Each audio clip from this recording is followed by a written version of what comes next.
Boa tarde, meu povo. Posso ouvir um glória a Deus e uma salva de palmas para Jesus? Maravilhoso. Glória a Deus.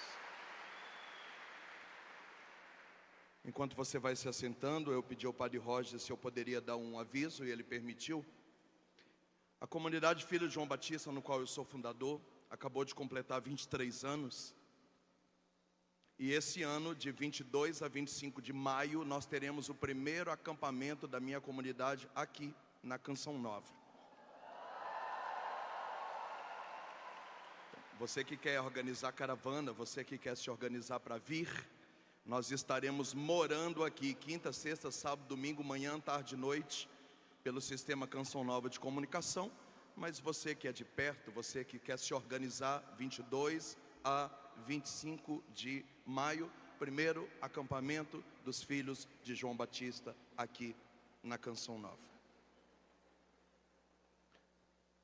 Os primeiros 10 minutos de uma pregação nós chamamos de discurso introdutório. Se o pregador não começar bem a introdução dos primeiros 10 minutos, a mensagem não chega. E se a assembleia não ouvir os primeiros 10 minutos, não entende o assunto que é discursado. Portanto, eu vou fazer com você uma introdução de 10 minutos. Já é a pregação, mas ainda não.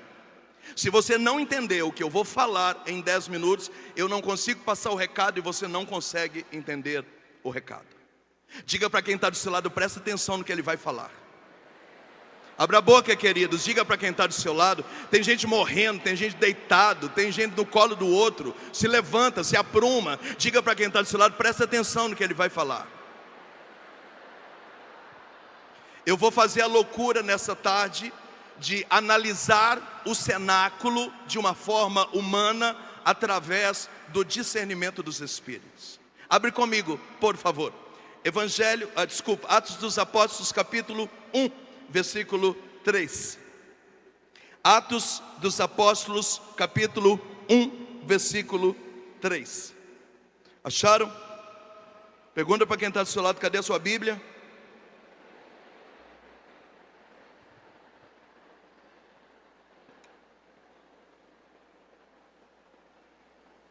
Atos 1, 3.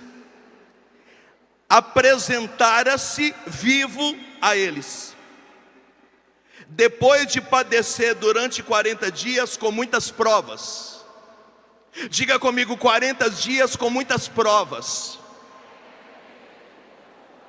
Mostrando-se e falando do reino de Deus. Comendo com eles, recomendou-lhes que não se afastasse de Jerusalém, mas que esperasse o prometido pelo Pai. O que ouviste de mim, João batizou com água, mas vós em breve sereis batizados no Espírito Santo. Palavra do Senhor.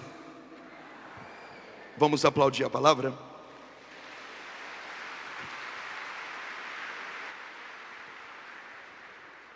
Na festa de Pentecostes, a igreja do mundo inteiro canta um cântico litúrgico do século VIII, chamado Vini Creator. É um cântico de adoração à pessoa do Espírito Santo. O Vini Creator afirma que o Espírito Santo é o doador dos dons. Interessante que ao discursar sobre as moradas celestiais, Santo Tomás de Aquino, o doutor angélico, diz que o Espírito Santo não é só doador dos dons, ele é doador de todos os dons. E Santo Tomás de Aquino continua sua catequese brilhante, dizendo que como o Espírito Santo é Deus, terceira pessoa da Santíssima Trindade, ele, além de ser doador de todos os dons, essa doação, essa distribuição dos dons é uma distribuição pedagógica e sistemática. Primeiro, o Espírito Santo doa os dons de santificação, os dons infusos. É através dos dons infusos, dos 7 dons que você recebeu no dia do seu batismo, que você vai começar um processo maravilhoso de santificação. Mas Santo Tomás de Aquino diz que à medida que você vai caminhando, e que o processo de santificação já vai muito bem, obrigado, então começa a distribuição dos outros dons. Então começamos a receber os dons carismáticos, que são dons de serviço, que servem para a edificação do corpo de Cristo. Deixa eu recapitular o que eu estou falando. Assim como o Vita Creato afirma que o Espírito Santo é doador dos dons, Santo Tomás de Aquino, doutor da igreja, diz que não é só doador dos dons, ele é doador de todos os dons. E como ele é o doador, ele é organizado, ele é disciplinado, ele é pedagógico. E nessa pedagogia maravilhosa, ele vai distribuindo os dons através de etapa. Na primeira etapa, o interesse não é que você sirva a Deus. Na primeira etapa, o interesse é que você se santifica. Por isso você precisa dos dons da santificação.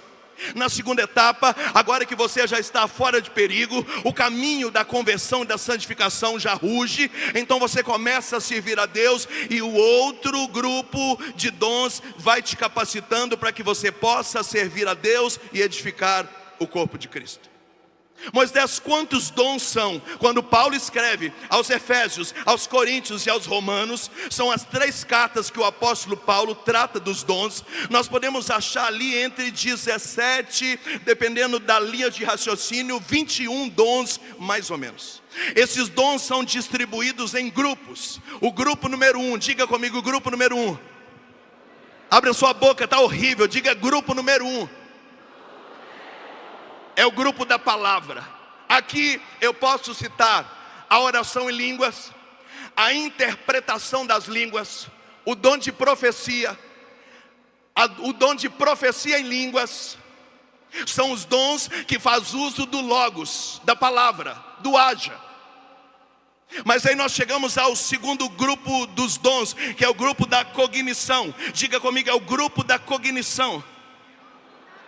São dons que vão passar necessariamente pelo seu intelecto.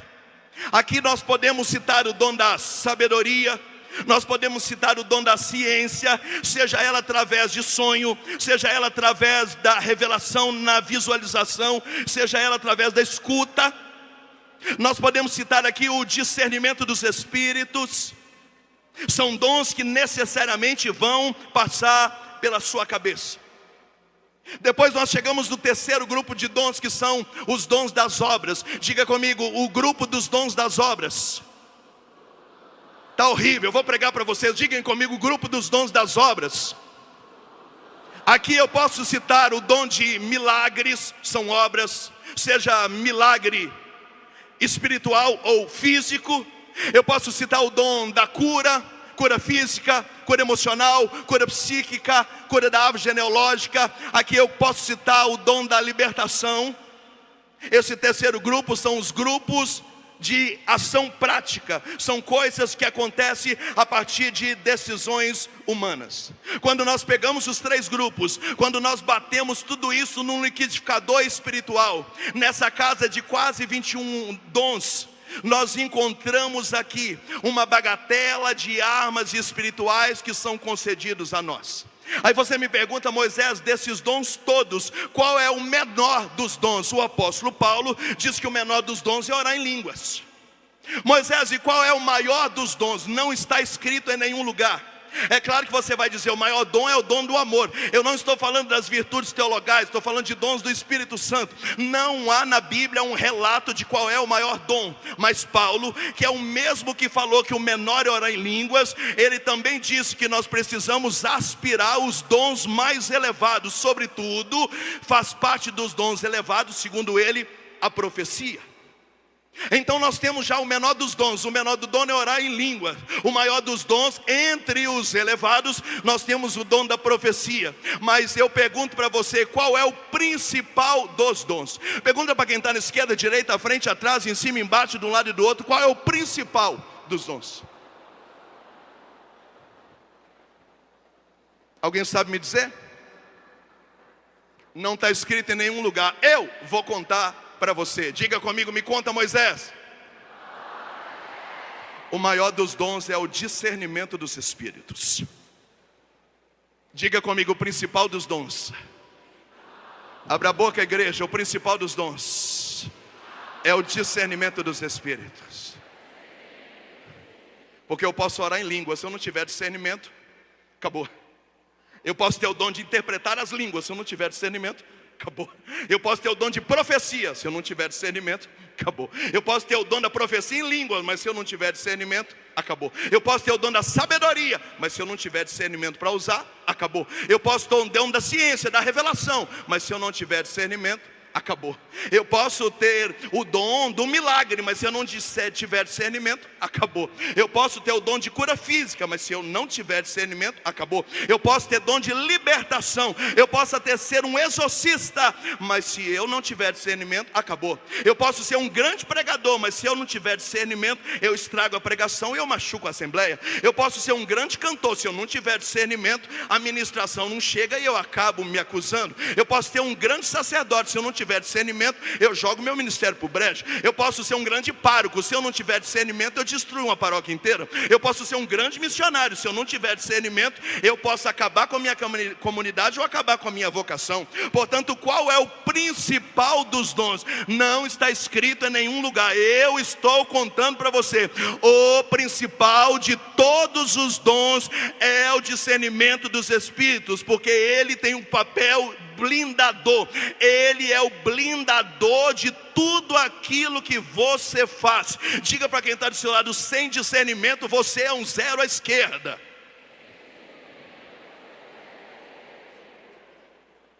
Eu mesmo aplaudo, está muito bom isso.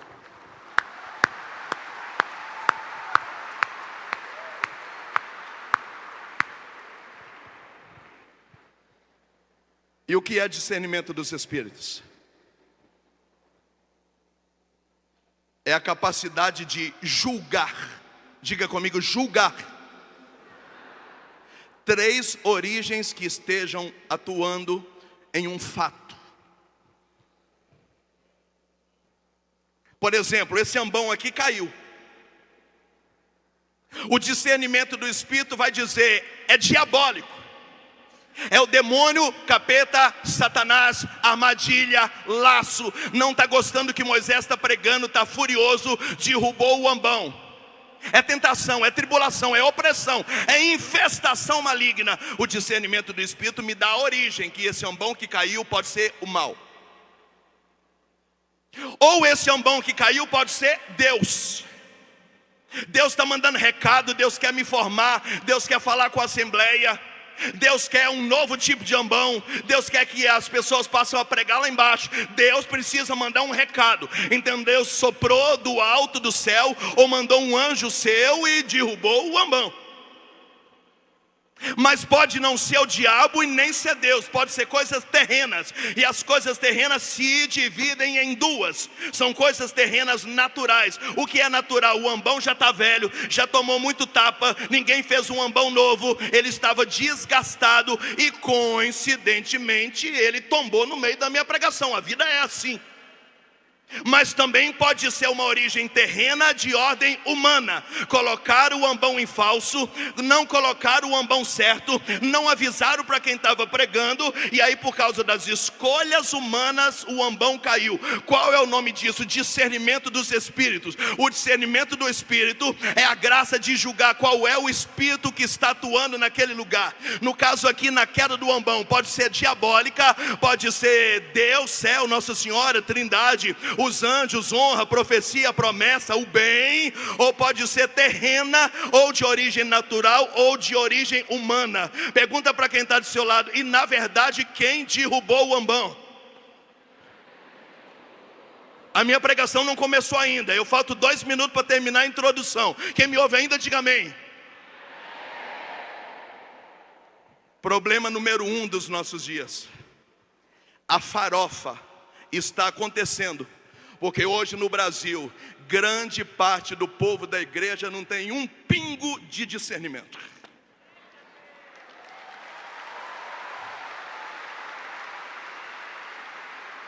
Diga para quem está do seu lado, está todo mundo cheio de dom, cheio de boa intenção, e zero de discernimento. Eu já disse para vocês que o principal dos dons é o discernimento. Por quê? Porque sem discernimento, qualquer coisa que você fizer, ainda que seja boa ou cheia de boa intenção, vai dar problema. Bate no seu peito e fala: eu estou entendendo, Moisés. O problema do Brasil hoje é falta de discernimento dos espíritos. Ninguém repete. Ninguém repete. Vocês podem repetir para me ajudar? O problema do Brasil hoje é a falta de discernimento dos espíritos. Obrigado. Problema número 2. No Brasil, claro, gente, isso aqui é um raciocínio lógico. Eu não estou fazendo um julgamento. Eu estou fazendo uma pregação humanista. Eu estou colocando você para pensar. Nessa tarde, quem não gosta de pensar, se lascou. Nós vamos pensar juntos. Então, grande parte da população não tem um pingo de discernimento, por isso que está uma farofa. E uma parte da população que acha que tem discernimento, o discernimento está mutilado. O que é um discernimento mutilado? Hoje no Brasil, assim, se tudo que está dando errado é demônio, tudo que está dando certo é Deus, e a parte terrena, natural e humana, ela não existe. Se é boa, é Deus, se é errado, é diabo. E eu estou aqui. Mutilaram. E qual é o problema da mutilação?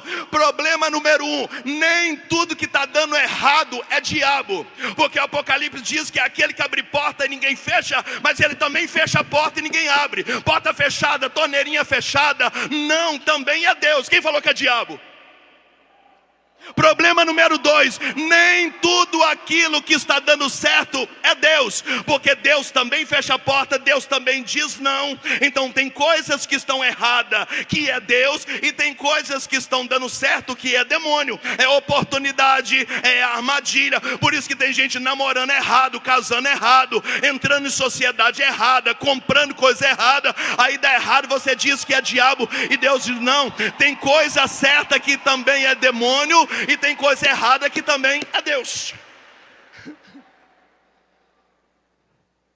E onde que eu fico nessa história? Eu não existo. Se está tudo certo é Deus, se está tudo errado é diabo. E a parte terrena? Porque hoje no Brasil ninguém mais leva em consideração a parte terrena. Parece que não existe vida, nós somos um bando de marionete celestial. Ou é Deus ou é diabo. Não tem mais escolha, não tem mais suor, não tem mais desejo, não tem mais incentivo. E se alguma coisa der certo, ainda diz que é sorte. Então nós mutilamos o discernimento dos espíritos. Volto a dizer, se algum momento eu me embolei na minha fala, deixa eu falar de novo. Nem tudo que está dando errado é demônio, e nem tudo que está dando certo é Deus. Deus também faz coisa dar errado, e o demônio também faz coisa dar certo. E eu não posso me eximir das minhas responsabilidades.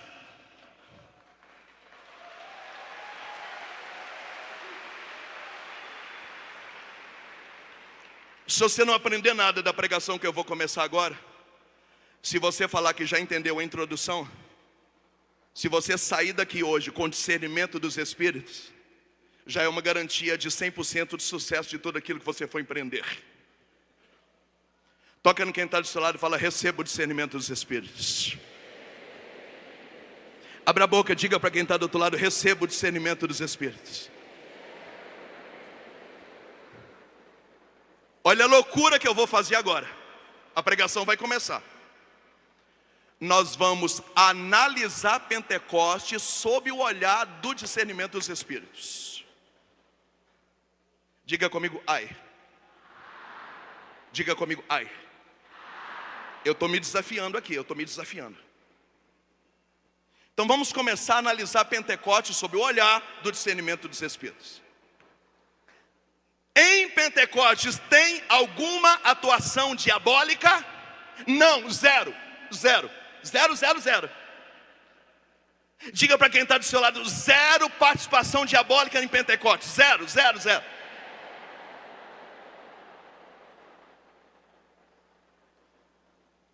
Sobrou duas origens. Diga comigo: o bem e o terreno. O maligno já foi descartado.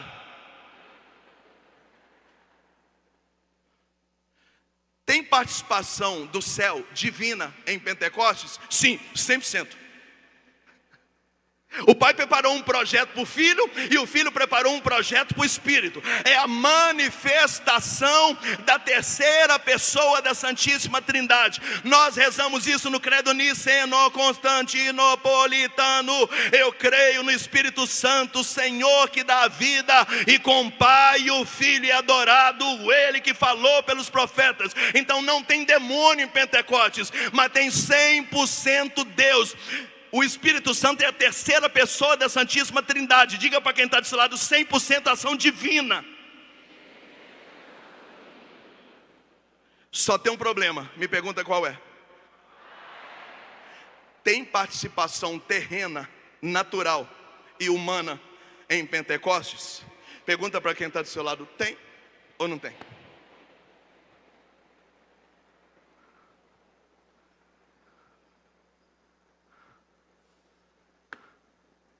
Se eu falar que não, eu vou dizer que o Pentecoste transformou o ser humano em anjo. E me desculpa. Você sabe por que todos aqueles problemas que o Padre Roger nos trouxe na primeira pregação acontecem?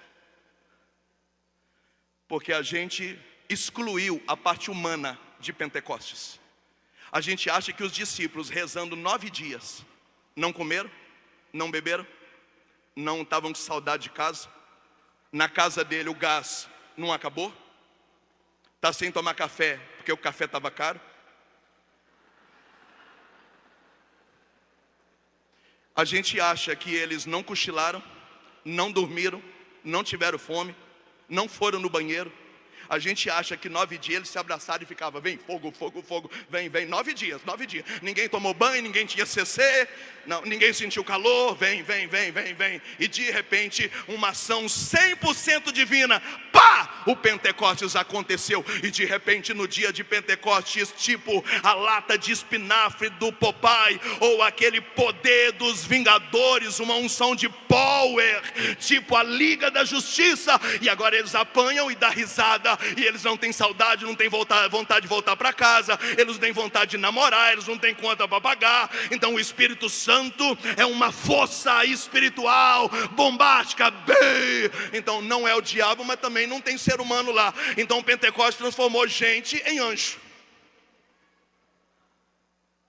Então, eu preciso afirmar que não existe ação diabólica em Pentecostes. Existe uma ação 100% divina em Pentecostes, mas também existe uma ação 100% terrena em Pentecostes, com coisas que são naturais e coisas que são humanas. O Pentecoste não transformou pessoas em gênios, potencializou a humanidade das pessoas.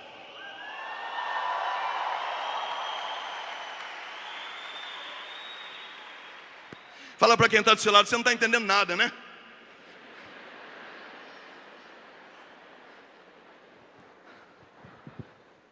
Acompanhando meu raciocínio?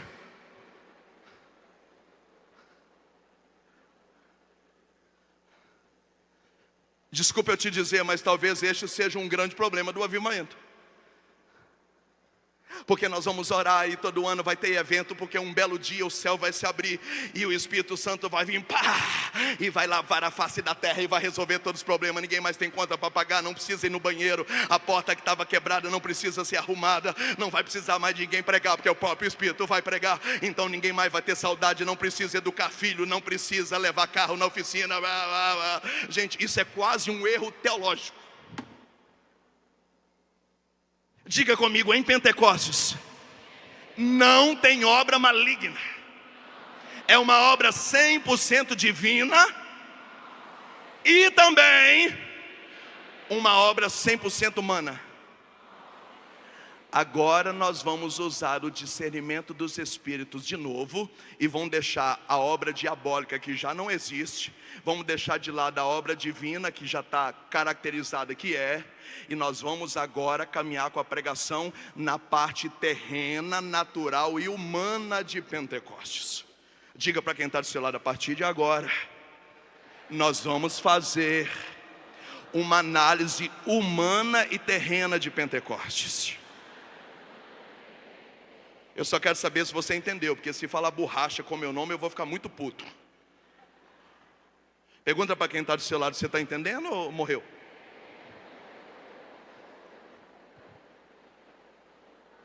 Diga comigo, Moisés vai falar agora da participação natural em Pentecostes, na participação humana em Pentecostes, na participação terrena em Pentecostes. Mudei de assunto. Eu encaro Pentecostes como um projeto. E todo projeto que se preza tem introdução, princípio, meio e fim. E às vezes um fim não concluso, porque é um fim continuado.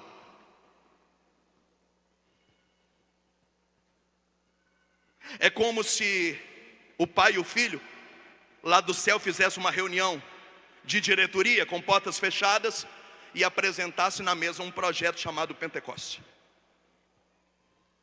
Quando é que foi a introdução do projeto? Já vou falar, Santa Ceia. Quando é que começou a execução do projeto? 3 dias depois, ressurreição. Quando é que chegamos no meio do projeto? 40 dias depois, quando Jesus foi para o céu e deixou eles continuando à espera do Espírito. Quando é que foi o final do projeto? No dia de Pentecostes, mas é um final não concluso, porque a obra não acabou em Pentecostes. Há 2000 anos a obra continua. Diga comigo, o projeto de Deus, chamado Pentecostes, tem introdução, princípio, meio e fim. Um fim não concluso. Você não vai abrir a boca, está horrível, eu vou pregar para mim mesmo. Vamos para a introdução. Nós estamos na Santa Ceia. O foco da Santa Ceia não é a introdução do Pentecostes. O foco da Santa Ceia é a instituição da Eucaristia, deixar o sacerdócio de Cristo ao mundo e instituir o mandamento do amor. Mas Jesus quis que a ceia fosse aonde? Na sala do cenáculo, que daqui 53 dias vai acontecer o Pentecostes. Para que ele levou as pessoas para lá? Porque já era a introdução do projeto. E eu não sei se você sabe, se tem alguém aqui que trabalha no ramo empresarial, a introdução de um projeto não tem muito detalhes, é apenas pistas do rumo que as coisas vão caminhar. E na Santa Ceia, Jesus falou: no meio de vocês vai ter gente que come no prato e que vai trair. Olha a introdução do projeto chamado Pentecostes. Diga comigo, vai ter gente comendo no prato e traindo. Nesse projeto que vai começar, nós estamos na introdução, hoje é dia da Santa Ceia. Vocês vão ter que se despir de majestade e vão ter que lavar os pés uns dos outros, porque se eu que sou mestre do Senhor lavei os pés, vocês vão ter que aprender a fazer a mesma coisa. Fala para quem está do seu lado, vai ter gente traindo e a gente vai ter que lavar o pé dos outros. E Jesus falou, não se assustem não perturbe os vossos corações. Na introdução do projeto já foi avisado que vai ter dias que a gente vai se abalar emocionalmente. Na Eucaristia, Jesus deixou bem claro que há momentos no projeto que eles teriam que voltar para onde? Para o altar, porque o altar é o centro. Na Santa Ceia, no cenário de Pentecostes, na sala do cenáculo, fazendo uma análise humana, racional, usando o discernimento dos espíritos sem mutilação, tirando o diabo, tirando Deus, olhando a parte lógica, natural, humana, terrena de Pentecostes. A introdução do projeto começou na Santa Ceia. Quem estava lá já começou a entender o rumo que as coisas iam caminhar. Na sexta-feira Jesus morre, ao terceiro dia ressuscita, domingo, diga comigo, é Páscoa! Vai começar agora o start, o play do projeto.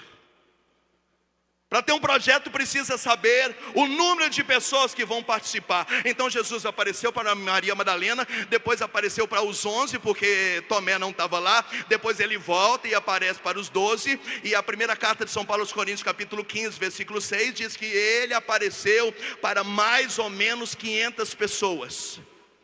Nós sabemos que no meio das 500 estão os 72 que foram enviados. Nós não sabemos se é 500 e 72 estava no meio, mais os 12, mais Maria Madalena, etc. Ou se no dia que ele apareceu para 500, tinha 500 porque os 12 já estavam. Então se não é 500, é 512, 513, 514, um pouco mais, um pouco menos. Vamos fechar aqui no nosso raciocínio 500 pessoas. No dia da ressurreição vai começar o projeto. Diga para quem está do seu lado, 500 pessoas vão participar do projeto. Para se ter um projeto precisa de prazo. Jesus não vai contar para eles, mas o projeto tem um prazo. Qual é o prazo? 50 dias, dividido em duas etapas, 40 ele vai estar junto e 10 ele não vai estar. Só que eles não sabem. Diga comigo, são 500 pessoas que vão ter que conviver, fazendo uma aliança com aqueles problemas da introdução da ceia. Gente traindo, a gente lavando o pé, não perturbando o coração, descendo do salto, o altar é o centro. Ele não contou, mas são 500 pessoas e 50 dias. Todo projeto precisa de um local. E onde é o local do projeto? Jerusalém. Não vos afasteis de Jerusalém até que aconteça a promessa. Portanto, nós já temos 500 pessoas, nós já temos 50 dias de projeto, nós já temos o local da execução do projeto, que é em Jerusalém. É como se Jesus dissesse para eles: vai começar agora entre vocês uma aliança.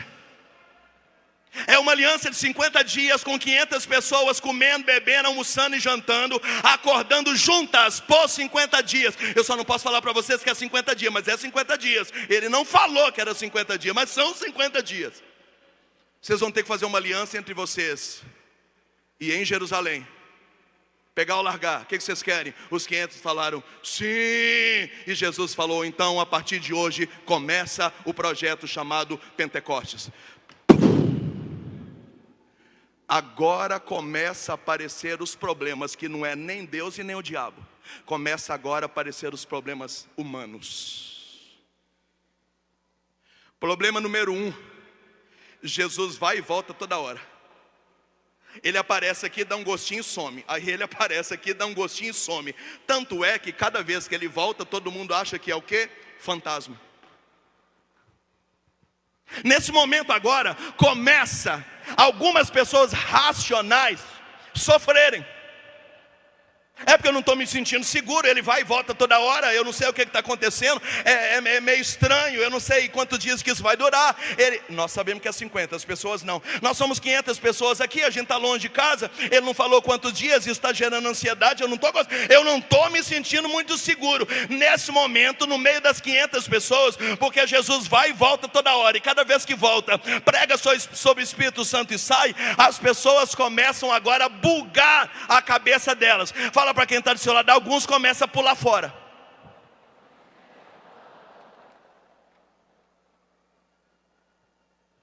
Problema número 2. O projeto é em Jerusalém.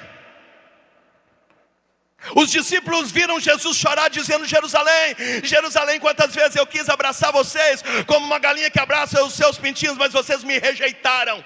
Jesus, ele é expulso para fora dos muros de Jerusalém. Jerusalém rejeita o Messias. Agora o Messias diz que o projeto vai acontecer em Jerusalém. Nesse momento Jerusalém é só burburinho. Nesse momento Jerusalém é fofoca. Nesse momento Jerusalém é medo. Nesse momento Jerusalém é pânico.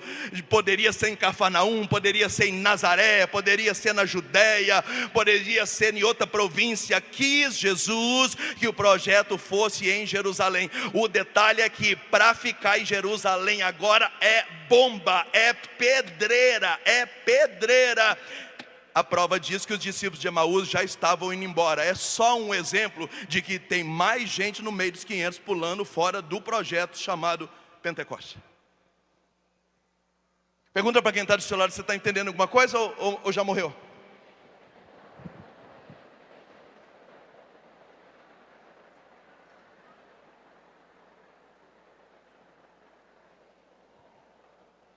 Problema número 3. Questões culturais. Olha quem estava lá: partos, medos, elamitas, macedônios, gente da Judeia, da Capadócia, do Ponto, da Ásia, da Frígia, da Panfilha, do Egito, da Líbia, de Cirene. É como se pegasse gente de Goiás, de Brasília, do Nordeste, do Rio Grande do Sul, de São Paulo. É como se pegasse esse tanto de gente, 500 pessoas, e dissesse assim: não saia de Jerusalém, foi dada a largada do projeto e vocês vão ter que aprender a conviver. Só que acontece aqui um choque cultural. A mesma pregação que você faz em Goiás, ela produz um tipo de fruto. Se você fizer a mesma em Minas, dá certo, porque o mineiro e o goiano se parecem muito, mas não dá certo no Paraná, que também não dá certo em Santa Catarina, que é diferente do Rio Grande do Sul. E o Rio Grande do Sul tem esse desejo de dizer: nós somos do Sul. Mas aí você vai para o Nordeste, o nordestino falou: porque aqui é meu Nordeste. Então uma pregação em Santa Catarina é de um jeito, no Paraná é de um jeito, no Rio Grande do Sul é de outro jeito, no Nordeste é de outro jeito, em Minas e Goiás pode ser a mesma. Se no Brasil existe um choque cultural, agora imagina esse tanto de gente, 500 pessoas, 50 dias, preso em Jerusalém. Jesus vai, Jesus volta. Tem o problema geográfico, agora o problema cultural. Tem gente que gosta de tomar chimarrão, o outro está querendo fazer cafezinho, e o projeto Pentecoste andando. Tem gente que fica até tarde, quer orar na madrugada. Tem gente que dorme 8 horas e quer silêncio. Nesse momento tem menino chorando, tem gente querendo voltar para casa. Alguém já está mandando mensagem dizendo que se o Pentecoste já tem data, porque tem muitos dias que eles não voltam.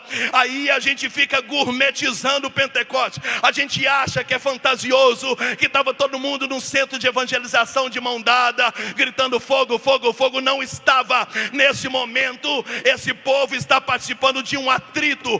Pentecostes é um lugar de confronto. Nesse momento não tem nem expectativa, só tem problemas para resolver.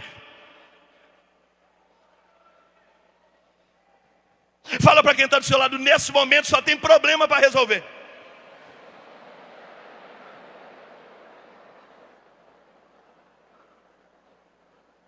Eu preciso fazer você pensar, porque sem o discernimento dos Espíritos, a gente isola essa parte terrena de Pentecostes, e a gente fica achando que Pentecoste é uma coisa sobrenatural apenas, e a gente esquece da humanidade. São 50 dias que 500 pessoas de etnias, raça diferente, vão ter que conviver 24 horas por dia. Aonde? Em Jerusalém, no lugar do conflito. Olha para quem está do seu lado e fala: e tem mais gente pulando fora do barco. Problema número 4. Esse povo não é de Jerusalém. E quanto tempo demorou o Pentecostes? 50 dias. Tem gente procurando pousada para ficar lá até o Espírito Santo descer e não acha.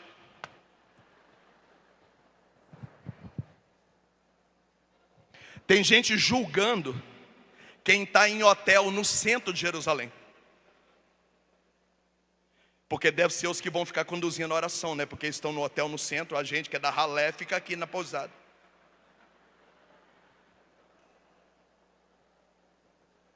Querido, se depois de Pentecostes tinha gente brigando porque as viúvas não tinham atenção, porque os órfãos estão recebendo menos pensão do que os outros, se depois de Pentecostes as pessoas brigavam por questões humanas, imagina antes de Pentecostes. São 500 pessoas. Gente, o pau está quebrando no meio desse povo. E aí se Pedro falar: eu vou pôr ordem nisso aqui, alguém vai dizer: cala a boca, você acha que a gente esquece que há 2 semanas atrás você negou 3 vezes?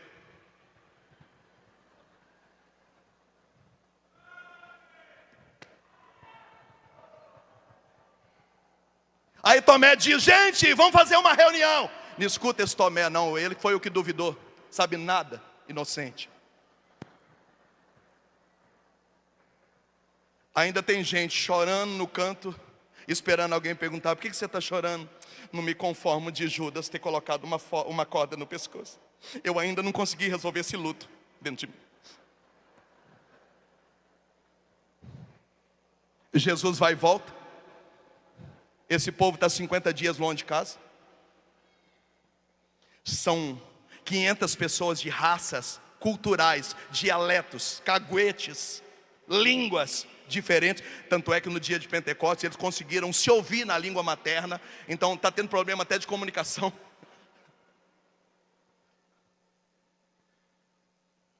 Ou você acha que 500 pessoas não tem conta para pagar? Elas vêm e acampam 50 dias na Canção Nova e vamos deixar o mundo acabar e está tudo certo. Não, queridos, aqui tem mulher dizendo: você não vai trabalhar não, vai ficar aí pedindo esse tal de Espírito Santo, o gás acabou. Aqui tem gente dizendo: há uma semana esperando o Espírito Santo descer sem ar-condicionado, até que vai, mas esse calor de Jerusalém de 53 graus não dá. Se o Pentecostes demorar mais um pouco, eu vou embora, eu não aguento com calor, eu não aguento com calor. Começa os mimimi, e começa a briguinha, e começa a disputa, e Jesus vai e volta, e ninguém põe ordem nas coisas, e o processo está andando. Eles não sabem, mas tudo isso aqui vai durar 50 dias. Fala para quem está do seu lado: nada de expectativa até agora, só problema para resolver. Diga para quem está do outro lado: nada de expectativa até agora, só problemas para resolver.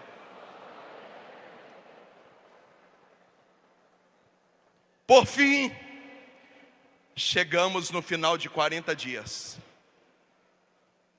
E de 500 pessoas, 380 não passaram pela... Acabou de apagar meu tempo. Não passaram pela forja da aliança. Aqui eu posso fazer duas análises racionais com você. No dia de Pentecostes, diz que tinha 120. 50 dias antes eram 500. Eu posso dizer que 40 dias depois, 380 desistiram. Jesus subiu e os 120 continuaram mais 10. E ninguém mais desistiu. Ou eu posso dizer que quando chegou em 40 dias, no meio do projeto, Jesus subiu e mais algum ainda desistiu e sobrou 120. Mas eu vou ficar com a opção número 1. Porque depois que 380 desistiram, que sobrou 120, esses 120 subiram para a sala do cenáculo. Eles não sabem, mas o Espírito Santo vai descer daqui 10 dias ainda, é mais 10 dias, agora sem Jesus. E a Bíblia diz assim: perseveraram unânimes na oração. O que é unânime do grego é como se fosse um alinhamento espiritual. Eles agora estão pensando igual, falando igual, sentindo igual, o mesmo coração, a mesma alma, o mesmo sentimento. É por isso que racionalmente, eu não estou cometendo uma heresia, nós estamos fazendo uma análise racional. Racionalmente, 40 dias, 380 desistiram, Jesus sobe e 120 vão ficar mais 10 sem Jesus para terminar o projeto. Diga para quem está do seu lado: 40 dias, 380 desistência.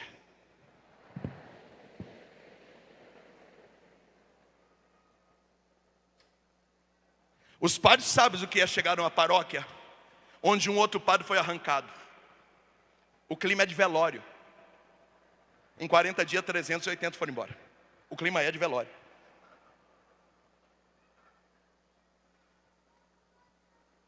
Você sabe muito bem o que acontece quando as pessoas saem das congregações, das comunidades. Num primeiro momento é um choque.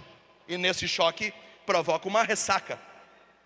Eu vou dizer o que é uma ressaca. Você investe tudo no membro, por exemplo, e o membro vai embora. Quando chega um novo, até você ter vontade de investir tudo de novo no que chegou. Por quê? Porque você fala: investir de novo, eu investi em um e um não ficou. Os discípulos estão passando por isso. 40 dias, 380 pessoas foram embora. Tem muito mimimi, tem problema geográfico, tem problema cultural, tem problema de tempo, tem problema de espaço. Nesse momento, a aliança que eles fizeram, Há 40 dias atrás, 500 pessoas, a forja foi eliminando. 40 dias de aliança forjada, 380 pessoas pularam do barco. Fala para quem está do seu lado, 40 dias e 380 pessoas. Fala para quem está na esquerda, direita, à frente, atrás, em cima, embaixo, um lado do outro, 380 dias, 40 dias e 380 pessoas.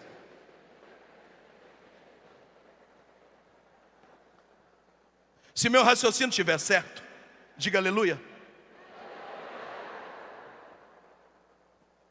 Jesus vai embora.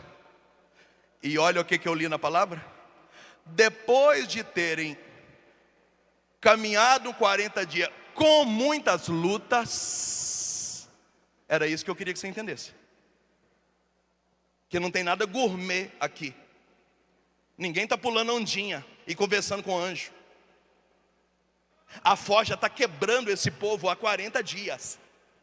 Tanto é que a forja está pesada e 380 desistiram. Agora, para completar, Jesus fala: vocês ficam com Deus aí, eu estou indo. E daqui a poucos dias, aí o final do projeto vai acontecer. Nós sabemos que é daqui 10. Fala para quem está do seu lado, mas os discípulos não sabem que tem mais 10. Tony, alguns estão achando que é mais 40. Mas se for mais 40, não vai sobrar nem nós. E aí eles sobem para a sala do cenáculo. Nesse momento tem gente cansada pra caramba. Tem gente que já não quer mais falar, porque toda vez que falou, tomou uma. Tem gente que já está rezando que o Espírito venha logo. Mas não é por expectativa, porque já tem 40 dias morosos com gente. Olha para quem está do seu lado e falou: gente.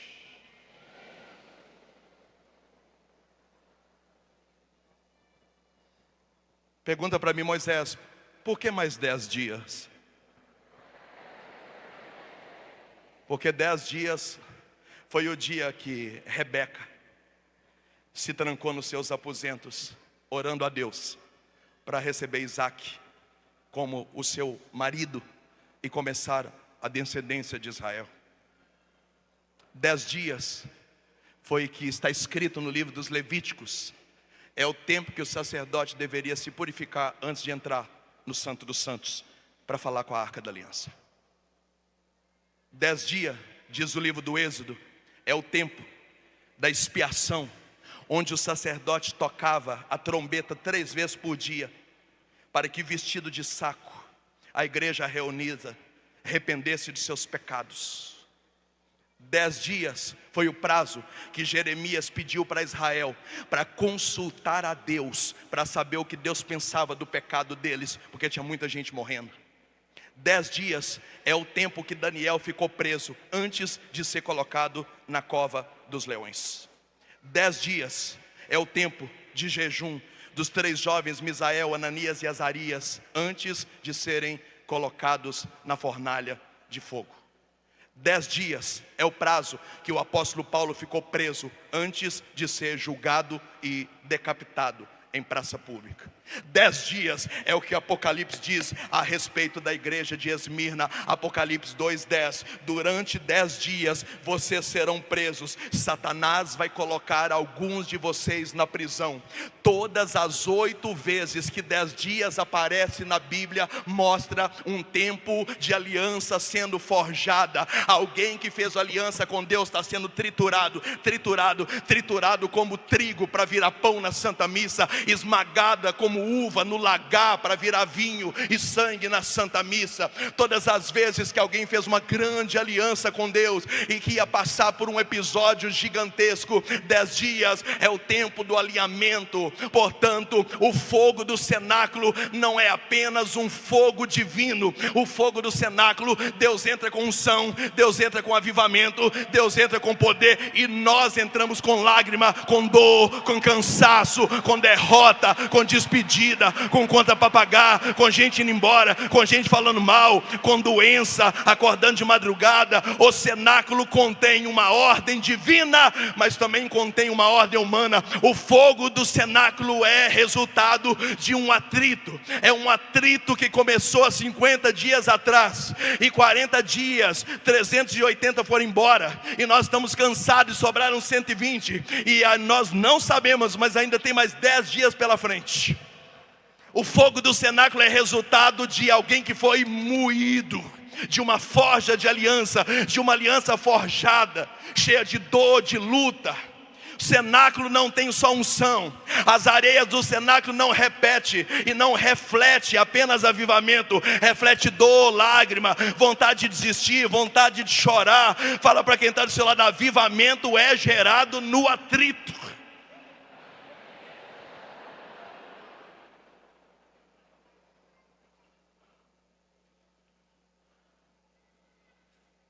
Você não entendeu?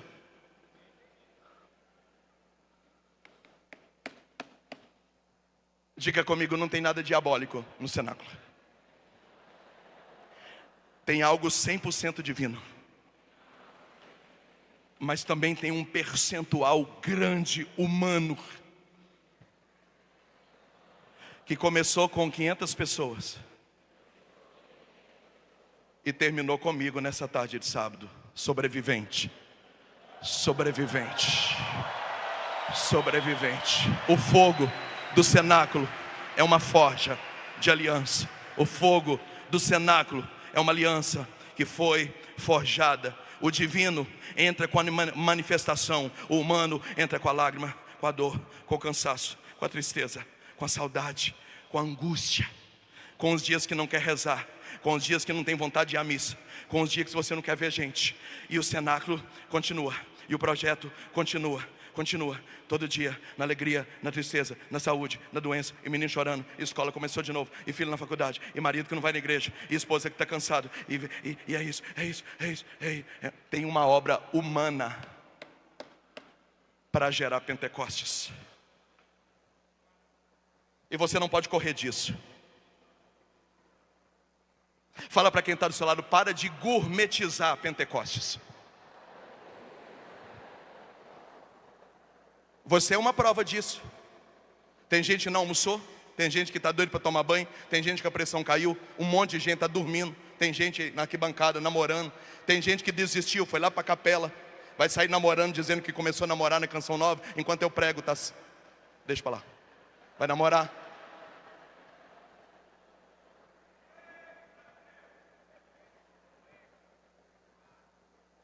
Para de gourmetizar Pentecostes.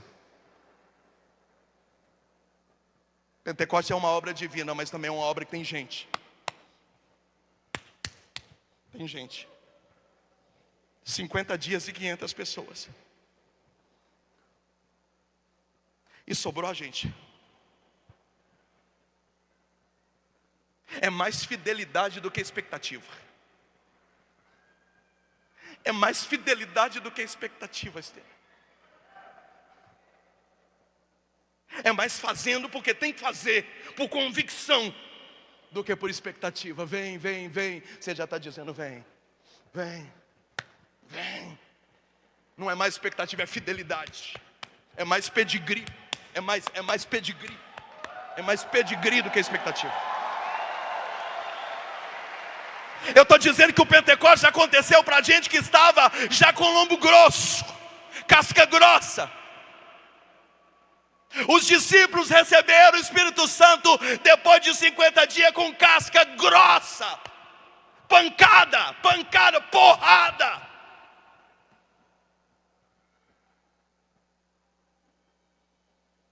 E é por isso que outro padre Eduardo José já dizia na Santa Missa que um espírito de confusão está saindo do meio de nós.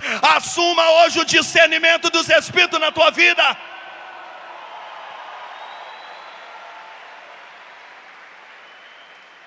O Natan nos trouxe Nossa Senhora, mas nesse contexto dessa pregação, hoje o Padre Rodrigo caminhou na linha do que eu ia pregar, dizendo que existem problemas com a videira. Existem problemas de esterilidade. Por que que isso está acontecendo? Nós mutilamos a parte humana do projeto. Pentecoste é 100% Deus, nada diabólico, mas também é gente, lágrima, dor, suor, noite mal dormida, gravidez. Pentecostes é para valente, Pentecostes é para guerreiro, Pentecostes é para perseverante, Pentecostes é para lutador. Diga para quem está do seu lado: Deus não aviva gente frouxa.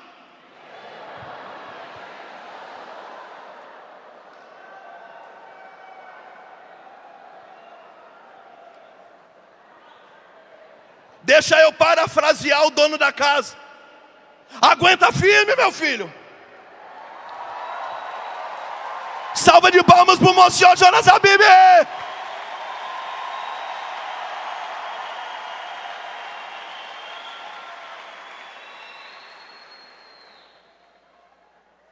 Mas aqui tem um pequeno detalhe. Me pergunta qual é. O Espírito Santo poderia ser uma linguona de fogo.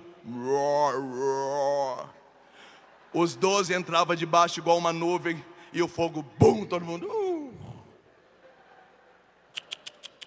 As línguas de fogo se repartiram e foram individualmente sobre a cabeça de cada um deles. Me pergunta por quê? Porque Deus precisava honrar a luta de cada um durante 50 dias.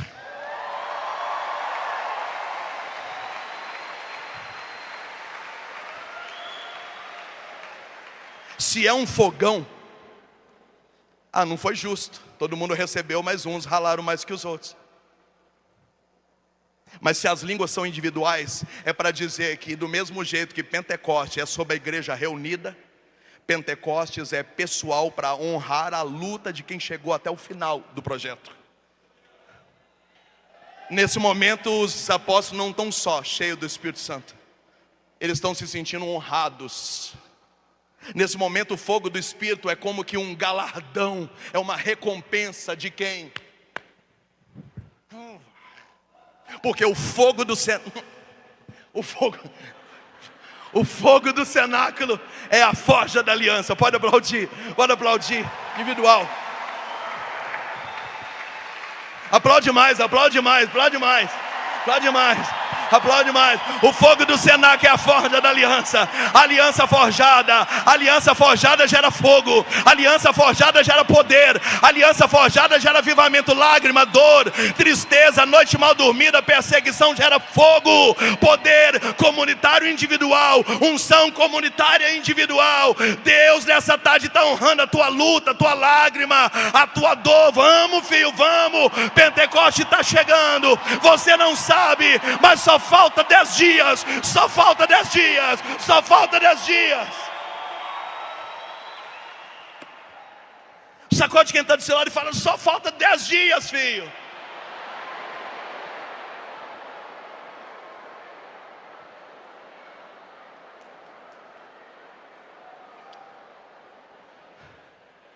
Os discípulos se internaram no cenáculo por 10 dias. Só 120. Só quem aguentou a pancada, 380, foi embora. Eu não entendo muito de física, mas eu fiquei imaginando, quando você pega um isqueiro, você gera um atrito. O isqueiro tem uma pedrinha, gera um atrito, e ali tem um gás, um líquido.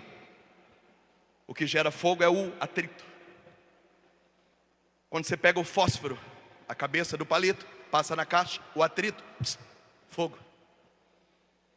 Naquelas aulas sobre sobrevivência, sobre os homens das cavernas, você pega um pauzinho, um montinho na floresta e fica. O que gera fogo? Atrito. Quando eu preparava essa pregação, o Senhor me dizia: não tem fogo sem atrito. Porque o fogo é resultado de uma aliança que passou pela forja. Eu não quero entrar em detalhes aqui porque eu já estou afastado do mercado há muito tempo. Mas eu de origem sou ferramenteiro. Por ser ferramenteiro, eu trabalhava numa empresa que tem a usinagem, a ferramentaria e uma forjaria. Forja. Lá tinha relatos de gente que chegou a se aposentar porque prensou a própria mão, mutilou o braço. É muito perigoso trabalhar na forjaria, porque você pega uma prensa de não sei quantas toneladas, pega uma peça flamejante de fogo e vai na prensa e vai batendo nela, bem, até você moldar ela do jeito que você quer. Qual que é o nome disso? Atrito. A forja é um atrito. Tudo que eu falei que aconteceu nesses 40, depois mais 10, 50, foi só atrito. É forjaria, bem. E aí você moldava a peça do jeito que você queria, depois ela esfriava, porque até então ela estava como fogo puro, saído direto do forno. E você moldava a peça do jeito que você queria, mas a forma de moldar era... Agora eu entendo Malaquias capítulo 3, o Senhor nos tratará como um fundidor. Quem trabalha na fundição, na prensa, na forja, é o fundidor. O Senhor vai nos moer. O Senhor vai gerar atrito, o Senhor vai forjar, vai deixar, Ele quis que fosse em Jerusalém, vai deixar a gente apanhar, e a aliança vai sendo abatida, bem, e a forja vai pegando, e gente vai indo embora, mas quem sobreviver vai receber o fogo do cenáculo comunitário individual.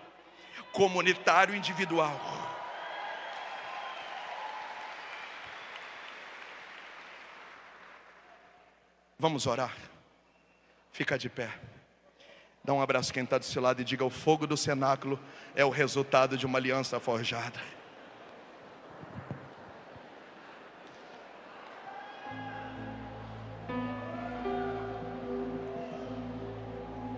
Eu quero até pedir, antes de vocês cantarem, deixa eu rezar 2 minutos antes da música, enquanto você se organiza. Faz o som aí, tecladista, pode fazer.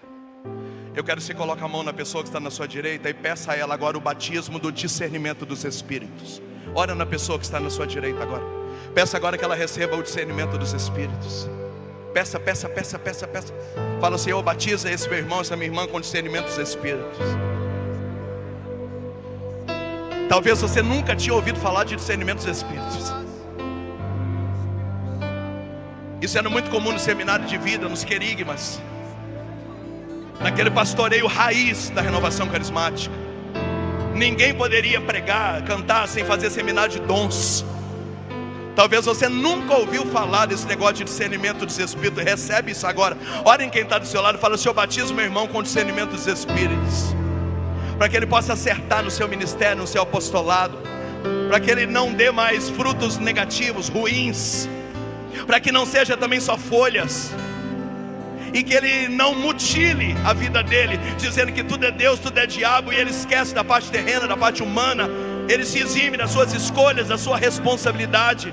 Senhor, batiza o meu irmão, minha irmã agora no discernimento dos Espíritos. Vem Espírito Santo, vem Espírito Santo. Se todas as pessoas saírem dessa pregação agora cheia de discernimento, eu cumpri o meu papel.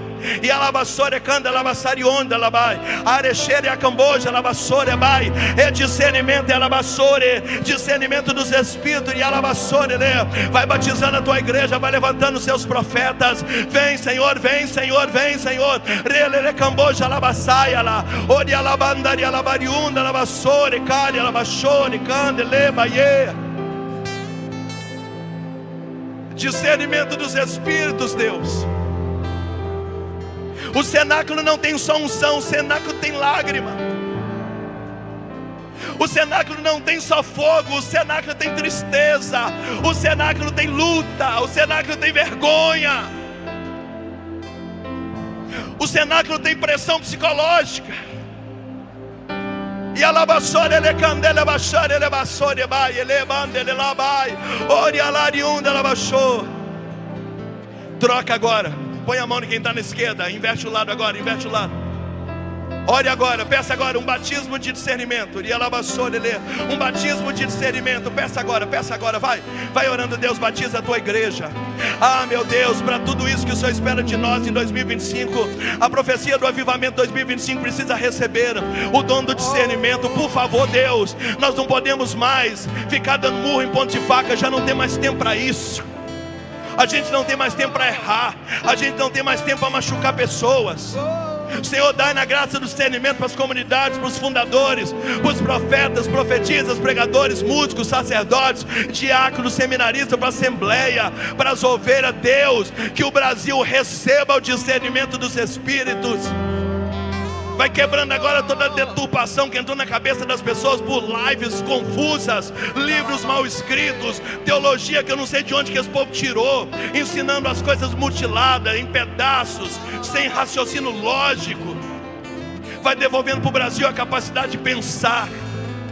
Vai devolvendo para as pessoas a racionalidade, o intelecto, porque o Senhor nos deu livre-arbítrio, nós podemos pensar. Aleluia, batiza, Senhor, batiza a nossa mente com Pentecostes.